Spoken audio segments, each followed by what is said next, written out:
Hey guys, what's up? While I was doing the editing for this video, it kind of turned itself into a two-parter. So here's the intro to part two, where we're going to talk about, the gear involved in making a good distortion tone. So here we go.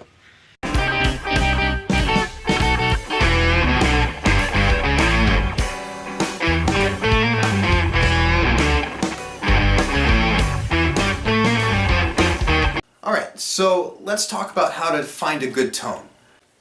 So in my own rig, I actually have four different types of distortion and drive. I've got my Uno Mas, homebrewed electronics Uno Mas boost pedal.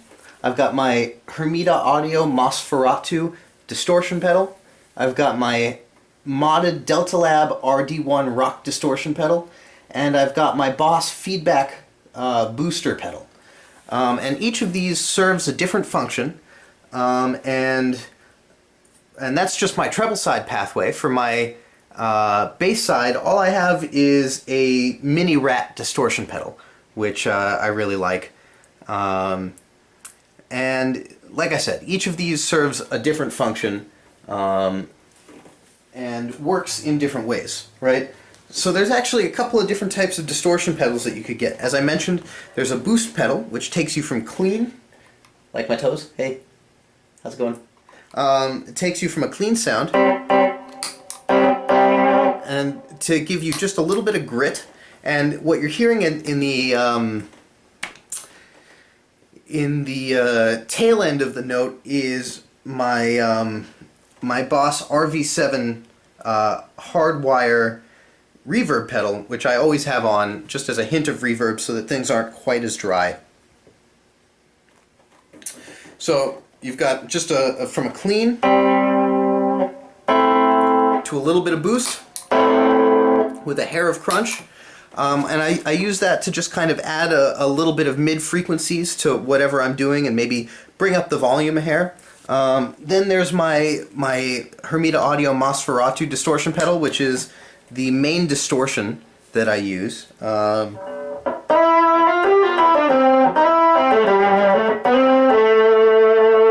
Right, there's that. Then there's my RD1, which I modded myself. This would normally be a really crappy distortion, but I opened it up and I kind of turned it into a fuzz box with a hard limiter on it. Might be a little hard to hear behind everything, just because the modifications drop the output a little bit. There we go, that's better. And what's nice about this is it sounds like that, but then I can put something on behind it and it kind of takes the limiter away. And it gives you a very machiney distortion, which I really like. It's a cool effect. I don't use it too often, but when I do find a good place for it, it's just like, yep, that's the right sound.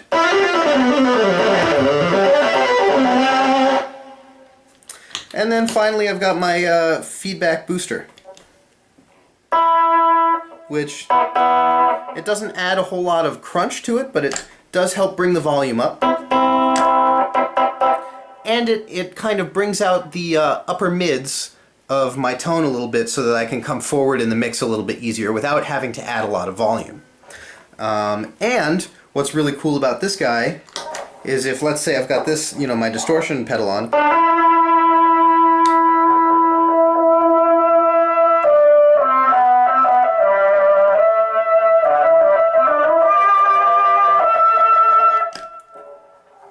if I hold it down, it picks up the note that I'm using and starts to feed it back, which is pretty sweet. So let's talk about finding a good tone.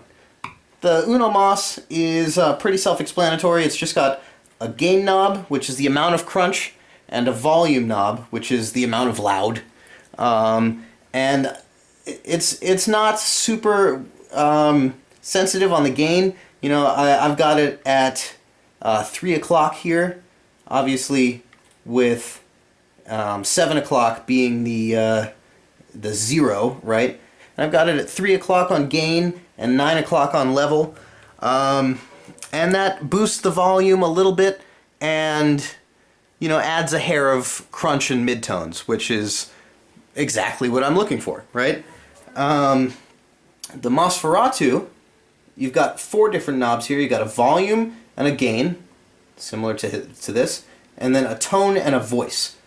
And those are basically a little EQ built in, right?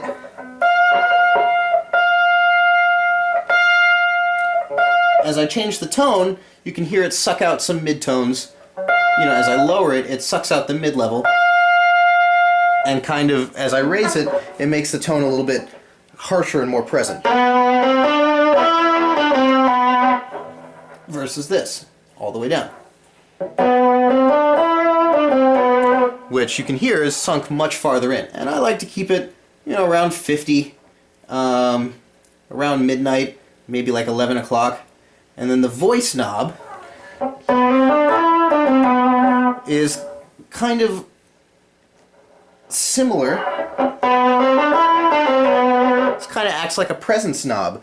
It's almost the same, but a little bit less extreme. And when you combine the two and find a good mix, it helps make a very vocal distortion, which I really, really like.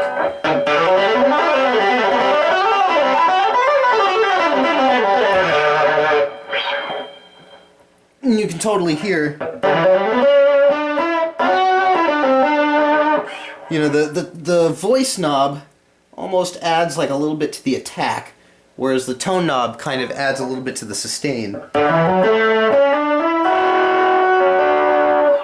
I like to keep the voice knob pretty high, and the tone knob, like I said, around midnight or 11.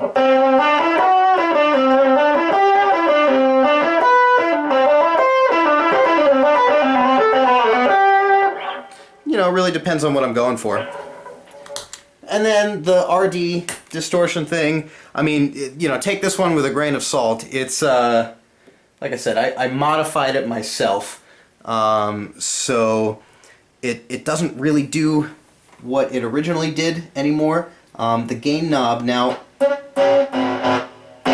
kind of acts as both a volume and a limiter.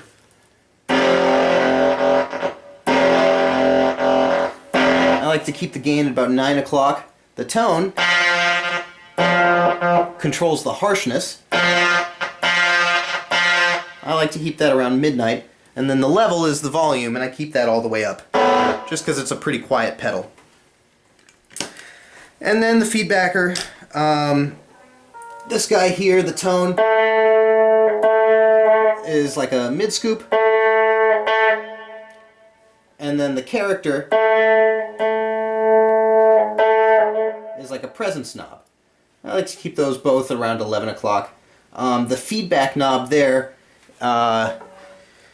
acts as the amount of like octave that's going in for when you hold the pedal down. If it's all the way down, it's going to just sustain the note that you're holding, and when it's all the way up, which is what I prefer, it actually gives you the higher octave to give you this effect.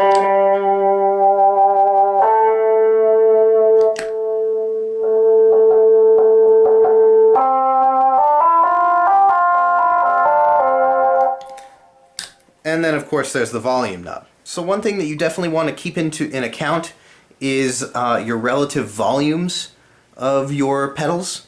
I keep the gain on my Nosferatu, again, this is my main distortion, around 11:30, 11 o'clock. And the volume, I have it at like 10, maybe 10:30, because if you've got a giant leap in volume, it's going to sound terrible. If I'm going from here, right, if I'm going from something like this to this, then I've got no room in between. These pedals start to become obsolete because of that.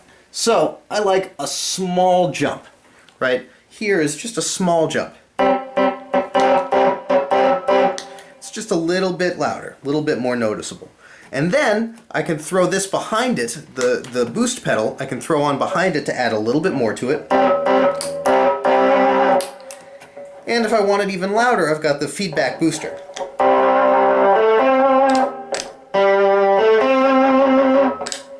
But the basic idea is that each one of these pedals is like its own gain stage. And depending on how I mix and match them, I will get different gain stages. And for my bass side, I've got this rat here. And I like this.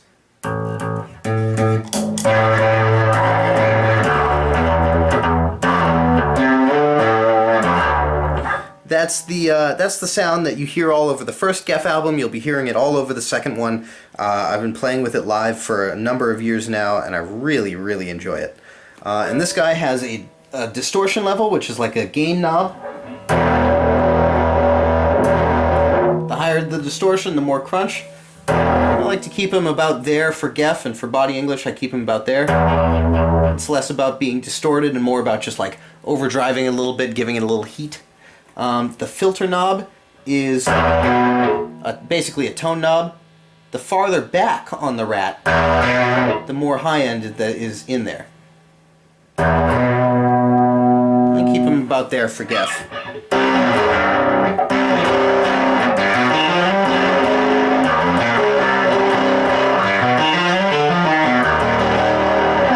And then the volume knob, which is obviously just the amount of loud.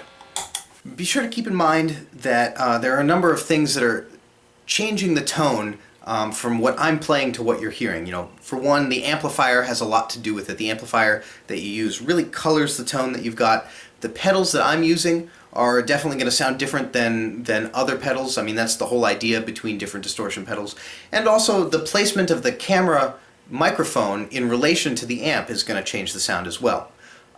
It's really, you know, up to you as you experiment with this to find a sound that you like and you know, really refine that. And for me, I like something that, you know, it's got a fair bit of meat. You know, the gain is nice and crunchy, not too fuzzy, not too much hiss on top, so that I can still hear each and every note, but it's got that crunch in between the notes that you know, it really brings out the rub of, you know, double stops and triple stops and chords and all, how the notes interact with each other. But at the same time, I can still hear all of the notes, and I'm not losing any, I guess, tonal quality or note choice quality or information from what I'm playing due to, you know, my distortion being too much.